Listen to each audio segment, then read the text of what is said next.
Reka mbasuze kandi mbifurize kugubwa neza aho mugiye muherereye hose. Ngiye kuba mbabwira yuko imasisi M23 yongeye kwesurana na Fardc ruburagica. Umutwe w'abarwanyi ba M23 wongeye gukozanyaho n'ingabo za leta ya Kongo Fardc bafatanyije n'abafatanyabikorwa bayo mu gitondo cyo kuri uyu wa kabiri tariki ya 30 Mata uyu mwaka. Ni imirwano yabereye muri teritwari ya Masisi ugana mu gasantre ka Rubaya. Bivugwa ko Fardc na Wazalendo ari byo byabanje kugaba igitero, hanyuma bifunga umuhanda wa Bihambwe, hanyuma M23 nayo yirwanaho ibigizayo. Muri iyi mirwano yumvikanyemo ibisasu biremereye byakomerekeje bamwe mu baturage bahungaga iyi mirwano. Ku rundi ruhande ariko ahagana mu masaha ya mu gitondo n'ubundi kuri uyu wa kabiri Fardc yagabye igitero ku turere dutuwe cyane Ikaluba, Mushaki, Kagundu, nabwo abaturage barahakomerekera nk'uko byatangajwe na Lawrence Kanyuka usanzwe avugira M23 mu bya politiki. Uyu yavuze ko M23 izakomeza kurinda abaturage no kuburizamo imigambi y'ubutegetsi bwa Kinshasa, cyane cyane Fardc,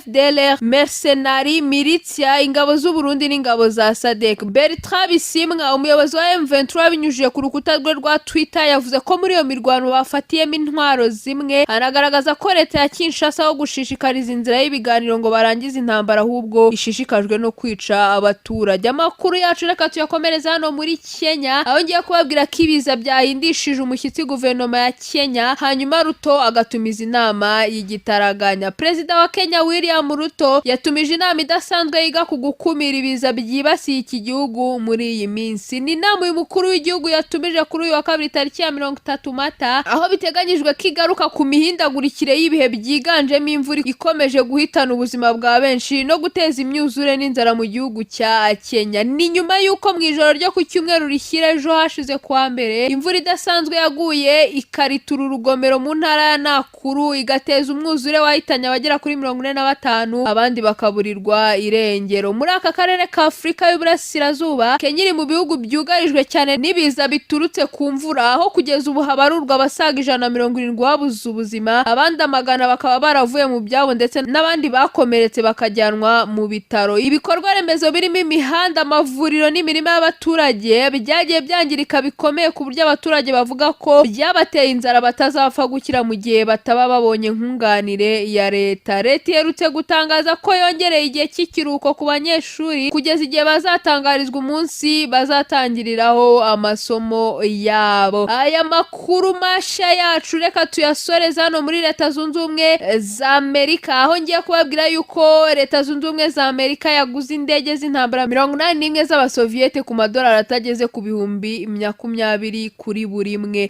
Leta Zunze Ubumwe za Amerika zaguze indege 81 z'intambara zo mu gihe cy'abasoviete n'indege zitera amabombe, iziguze na Kazakhstan iherutse guteza cyamura indege 117 za gisirikare zirimo MiG-31 Interceptors, MiG-27 Fighter Bombers, MiG-29 na Su-24 Bombers. Izi ndege zakozwe mu mwaka w'1970 no mwaka w'1980, zagurishijwe kuri miliyari imwe ya za Kazakhstan, hafi miliyoni 2 z'amadolari ugereranyije akaba amadolari 19 kuri buri ndege. Kazakhstan kandi amateka agaragaza ko yahoze ari inshuti magara y'Uburusiya, ariko igenda ihuza n'inyungu z'uburengerazuba irimo kuvugurura indege zayo, bigatuma hajugunywa izo ndege zishaje zitwa ko zitakoreshwa mu ntambara zigezweho. Raporo muri Insider ivuga ko igurishwa ryakozwe binyuze mu masosiyete yanditse mu mahanga ryateje kwibaza ku mpamvu Amerika yaguze izi ndege, ariko hakekwa ko zishobora gukoreshwa muri Ukraine, aho usanga ubwoko nk'ubu bugikoreshwa. Nk'uko bitangazwa n'umuyoboro wa Telegram wo muri Ukraine witwa Insider UA, iyi ndege ishobora gukoreshwa mu gusimbura ibikoresho bishaje cyangwa mu rwego rwo kujijisha umwanzi ku kibuga cy'indege kugira ngo yitiranye ibipimo. Ibi bibaye mu gihe Ukraine ikomeje kwishingikiriza ku ntwaro zo mu gice cy'abasoviete, ikazihuza n'ikoranabuhanga ry'uburengerazuba kugira ngo ikomeze kwirwanaho imbere y'Uburusiya. Izi ndege za